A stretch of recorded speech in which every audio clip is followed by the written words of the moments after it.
Hello, everyone. This is Duane Reedus. Welcome to this segment of our Wisdom Summit, Expanding Wisdom. My guest today is Lillie Foley Rowden. She has many credentials, which we won't name all of right now because there's a story behind it. So, first of all, welcome, Lillie. Good evening, good afternoon. How are you doing today?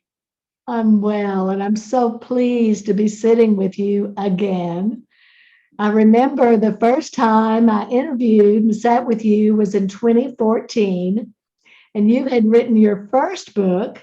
And we talked about how so much of your life began around the age of 50, which, for some women seemed very different. And then since age 50, here you have not only published three books, you have a doctorate, you finished a master's in psychology, you've done all these things that are important about knowledge and gaining and learning. But what I'm excited about now is your latest book because it's about a time we're living in, and it's called Bridgewalkers. And I just want to talk about that whole thing about a new era and Bridgewalkers and put it all together because it's so timely. I feel it in my bones. So, my first question, excuse me, is so Bridgewalkers to a new era. It kind of sorts out some of the paradoxes that we're living in.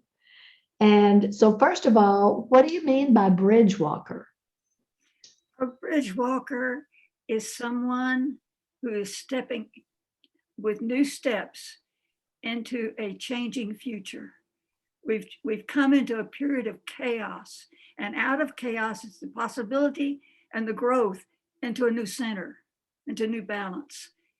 And there are those of us who wish to walk with others in order to facilitate that. And so we're bridge walkers. I think that is such a timely, I see it as almost a new avatar, this avatar who is being shown to the world, and you are one. Thank Um, I've watched you walk that bridge back and forth and gather people to walk with you and follow other people. And it's an amazing sense of time is still, and yet all we have is that one moment and that one moment and that next one moment. This is true. This, Yes. The other thing I so admire about you is your artistry, the fact that you have illustrated your own books with your paintings. thank you. When did you start painting? I was 72. And a friend of mine said, if you can see it, you can paint it. Well, And so I easy. began to play. And so I Oh, began to paint. Uh-huh. oh, they're beautiful. They're beautiful. So, in your new book, you talk about this quantum map, and it's for Pathfinders. Would you read a paragraph or so out of your book about this quantum map? I think that's a good place to start. I'd be delighted. Thank you. Imagine for a moment that we present you with a cosmic map that looks strange to you, something like a dream that jolts your waking state. And at first glance, you might mutter to yourself, what an odd, even strange looking piece of paper. You cannot tell exactly if it is an old map or a new one. On second glance, yes, it's weathered. Rain spots indicate it's been in storms, or maybe stains come from hand washing in a pandemic. Thumbprints dot the edges. You move a little closer and you see it also looks like computer paper. So it cannot be that old. It's hard to locate a time frame for such a map, so maybe it's timeless. As you edge closer to touch it, you see it's both a map of local landscapes and non-local reality. Ah, you wonder, maybe it's a quantum map.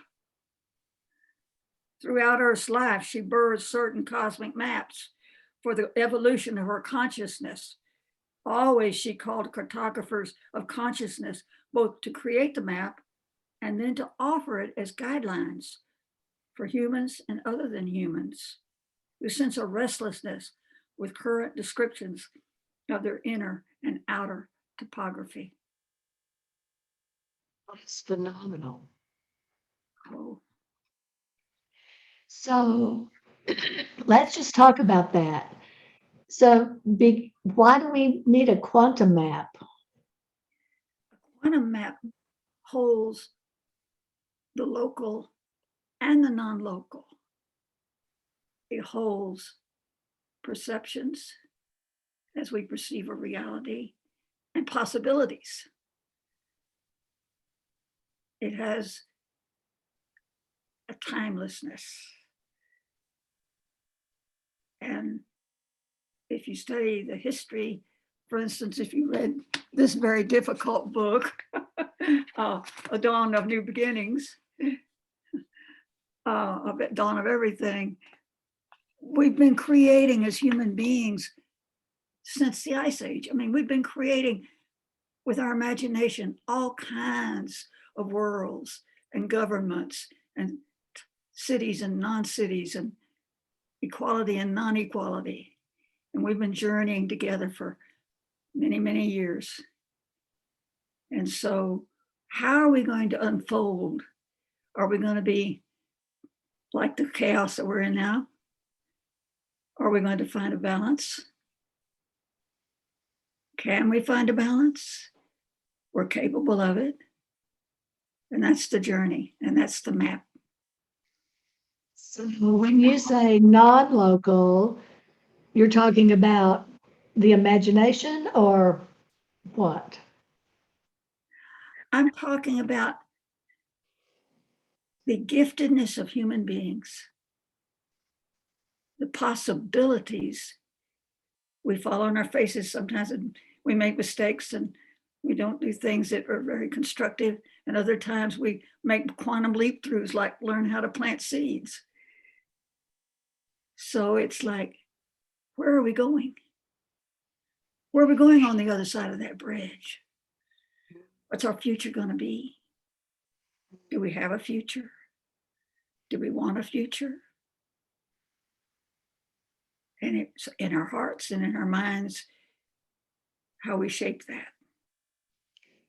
So it seems like if we look back through time, as you were talking about, we've kind of gone into this technological craziness.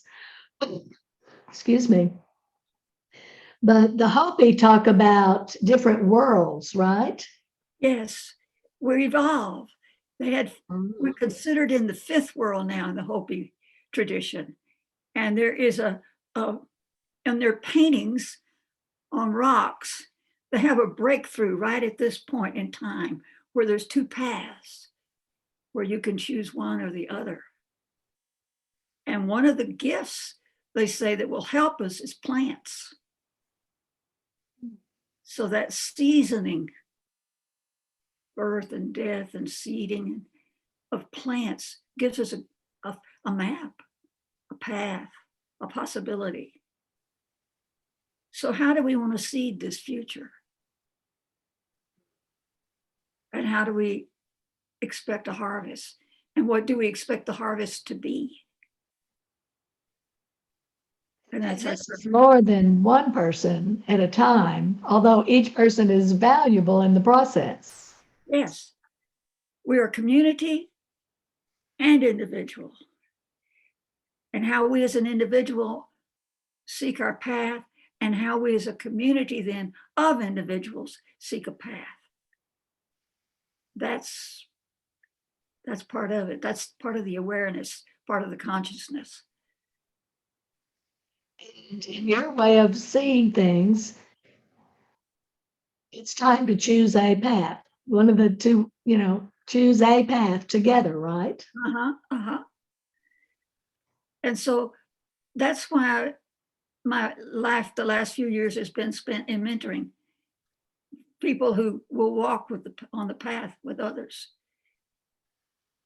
as community, as a journey. I can't go talk to Putin and stop the war. But a whole community can talk with Putin and possibly stop the war. So if we talk about that as energy,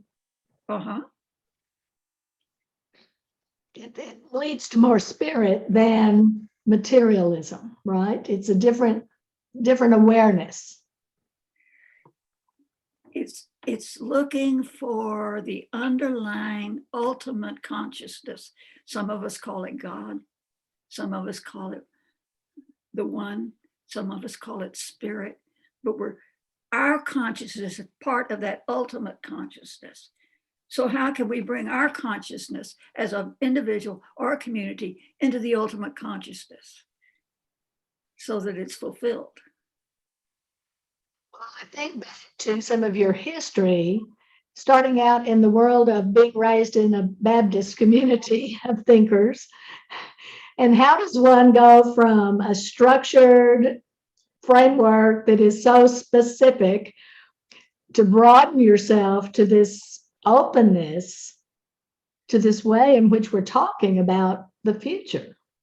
It's amazing. I talked about that in my first book, Christianity and Nature-Based Spirituality. To reconnect with what we are, with nature. We are nature. We are part of the one. And we forget that when they send us off to first grade in shoes and put us in a room.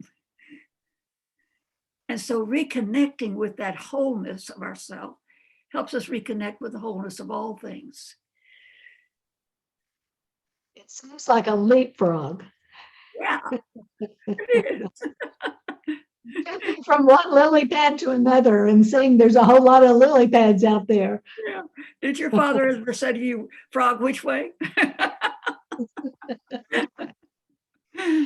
Alice in Wonderland, when, well, which way shall I go? And where are you going? Well, I don't know. Then how can I tell you, that confusion.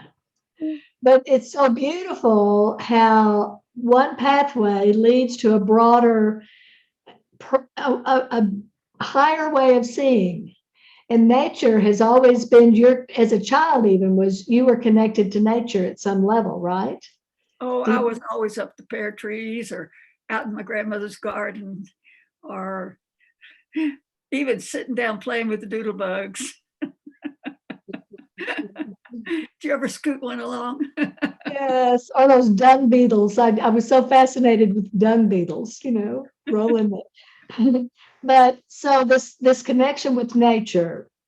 One thing that I wonder about is, so there's everybody wanting their lawn perfectly trimmed and green and beautiful, and a pretty tree or flowers in their garden. And there's another way about nature that is more raw and wild and undomesticated. Yes, part of the work I do with Center for Creative Resources and with the Earth Wisdom School is to encourage people on their wild heart quest. Oh, what's that? Where they go back and sit out with the one in nature with no agenda and just listen and be. And let whatever comes into the circle give its message. Maybe it's just the light in the leaves that brings light into you. Or maybe it's the wind on your face and you wonder where the wind's pushing me.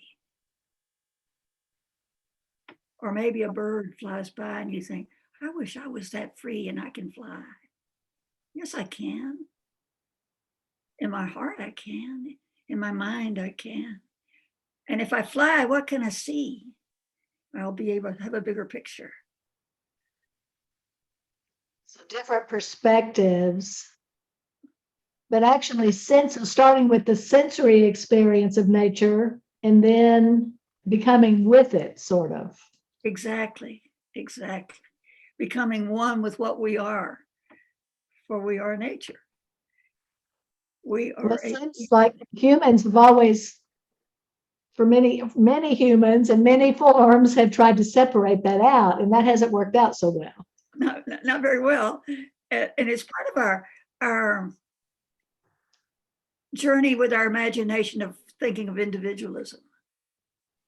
And then we lost, when we picked up individualism, we lost community. We not only lost our world and our place in nature, we lost community. So it's that journey back to be whole and all that you are. So there's a remembering. It feels like, as I'm hearing you, that there's something that I need to remember. Yes. Somewhere inside myself before I was conditioned. Yeah. Externally. I had the strangest thought one time. I was teaching science years ago in a middle school. And I happened to be standing at the window watching some robins. And I happened to think, you know what? I'm just like one little grain in this glass window in the body of God, in the body of the one. And so are those robins. And it took me out of the individualism. Almost like a fractal, right? It was just one of those moments. Oh. And that's what a vision quest or a meditation time outside does for you. It gives you that moment to reconnect. Beautiful. And so that's sort of the root. Do you see that as the root of so much of our distress in the world, that we're disconnected? Yes. Yeah. Can we connect with those children that are being displaced? Can we connect with the trees that are no longer in the Amazon rainforest? It's a matter of awareness. It's a matter of coming back. It's a matter of noting what's going on in a clear manner. Edward Close wrote a book on physics, on physics of the mind and the soul. And he said, when we change our perceptions, then we change our reality. And it's true. So interesting. It's so interesting. It one of the things you mentioned and you've written about in all your books is this eco spirituality. And so that's combining nature with our concept of a higher self or being. Yes.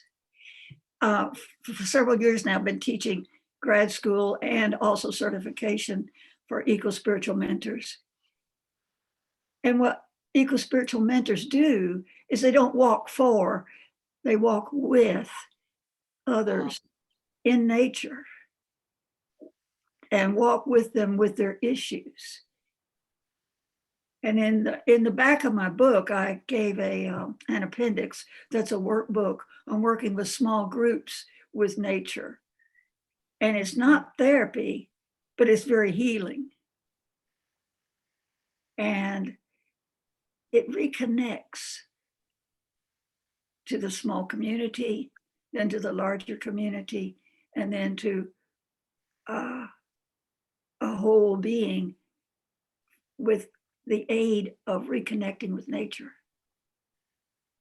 For example, I might give you a life story, a slice of life, I call it. And then you might tell me something about, rocks.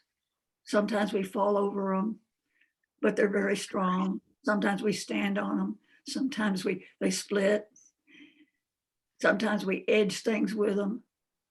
And then I might go back and say to myself, what in my story is like rocks? Am I tripping over it? Am I trying to push it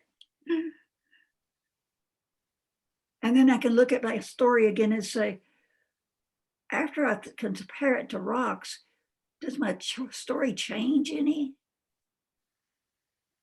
Do I see a shift? And that's what I mean. Oh yeah, I'm just right there with those rocks as you described them. Yes, yes, Do I need to yes. do I need to set myself a path of rock to give myself more stability? What's going on? Mm-hmm, mm-hmm. And yet I'm not really, you know, I still had the issue, but it shifts. Or I might say, I told you a slice of life, and what's about it's like storms? What are the blessings of storms? Well, seeds won't germinate without lightning. And we need the rain. And it moves the soil over to the side so we can have fresh dirt for plants. So storms do all kinds of good things. They sent the seeds from the pine trees in Louisiana into eastern Texas. A great hurricane did. That's why we have the pine forest. Wow, wow. So how is my story like a storm? And will it shift? Beautiful, beautiful. So that leads me to ask you the question of, so in different worlds, as in the Hopi worlds, there were always elders who were part of the circle, an important place in the circle.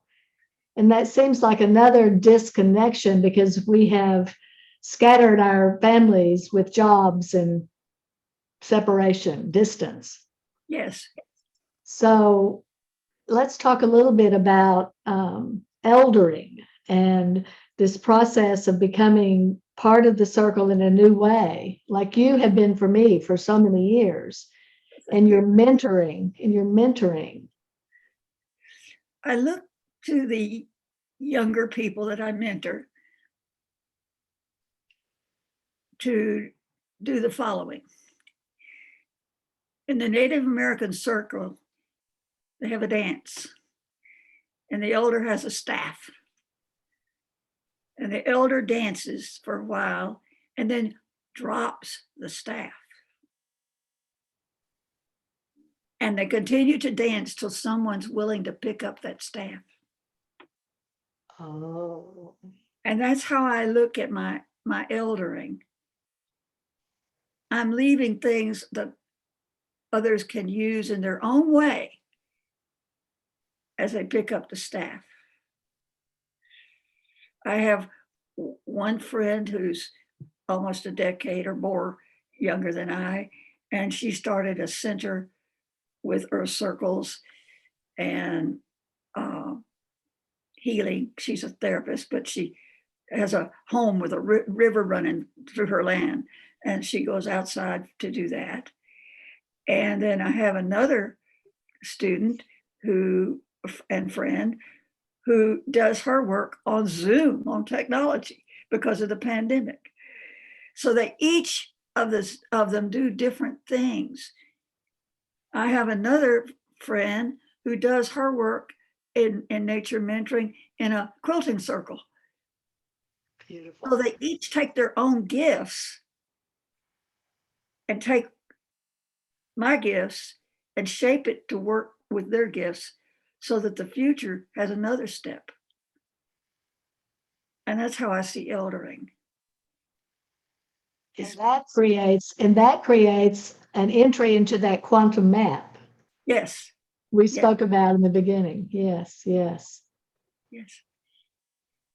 I am so thankful that for those who come before and keep moving. It's like, what is your age now? May I ask? I'll be 86 come fall. Oh my, oh my. And she's on her next book. It's just incredible to me. This is what I want for the Wisdom Summit to see, the examples of how the expanding of who we are keeps happening. Keeps happening. For Yes. me, at my particular age, I have a great joy in seeing these people walk their path and unfold their gifts. It's not like they're not a clone of me. I'm not Wow. teaching them to be me. Sure. I'm opening doors that they might possibly use. And that's how I see eldering. Wow. Big breath, big breath. So if our watchers of our video summit want to contact you, are you open to them sending an email? Yes, if they would like to talk with me, my email is lrowden, Rowden, at austin.rr.com. And I'll be happy to talk with you. And may your gifts bless the world. Thank you so, so, so much. Thank you so much. All right, I'm going to stop the recording now.